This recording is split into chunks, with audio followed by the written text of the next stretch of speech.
Alors, nous avons vu dans la relation du prophète, la prophétie et Dieu dans l'Ancien Testament, que c'est Dieu lui-même qui appelle le prophète. Il est son porte-parole. Le prophète n'est pas un féticheur, n'est pas un marabout, ni un devin, ni un guérisseur. Il est le porte-parole de Dieu. Alors, la prophétie avait deux éléments dans l'Ancien Testament, la proclamation et la prédiction. Et le thème, c'était le jugement et le salut. Alors, ici, je vais voir rapidement sur un point important. Ce qui caractérisait le prophète, c'était l'obéissance, faire la volonté de Dieu. Donc, Dieu t'appelle et cela est valable aujourd'hui encore dans la nouvelle alliance.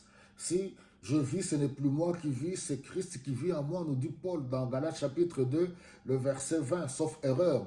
Donc nous devons comprendre cette grande responsabilité que nous ne vivons plus pour nous-mêmes, nous vivons pour le Seigneur. Nous sommes morts par rapport à notre propre vie et ressuscités pour vivre et à obéir. C'est-à-dire que beaucoup d'aventures qu'on voit aujourd'hui, c'est parce que beaucoup n'ont pas compris que être serviteur de Dieu, être un envoyé de Dieu, c'est une grande responsabilité. Ici, nous prenons l'exemple de Ésaïe. Il était appelé à obéir et à faire la volonté de Dieu, une mission de foi très difficile.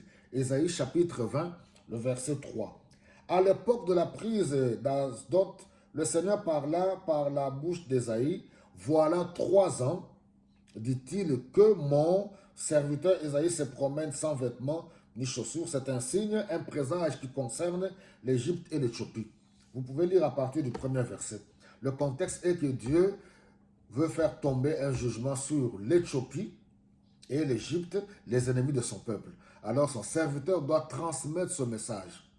Il doit, pendant 3 ans, durant 3 ans, il doit marcher nu, sans vêtements et sans sandales aux pieds. Voilà la mission. Alors c'est pour cela, c'est des choses qu'il faut comprendre dans le contexte de l'époque. Le vêtement, c'est un signe d'honneur.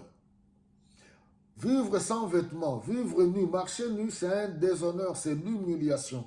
Donc quand on comprend ça, on ne peut pas prendre de tels messages et aujourd'hui les traduire littéralement. Non, pas du tout. Dans le contexte de l'époque, Ésaïe a obéi durant 3 ans pour annoncer le jugement qui allait arriver sur le peuple égyptien et éthiopien.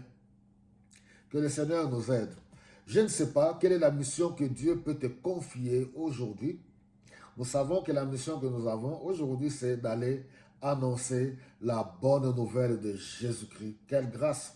Aujourd'hui, nous n'avons qu'à annoncer. Et notre vie doit être un témoignage pour annoncer la bonne nouvelle de Jésus-Christ. Et il nous a fait cette promesse dans Matthieu chapitre 28. Voici, je serai avec vous jusqu'à la fin du temps. Que le Seigneur vous bénisse abondamment.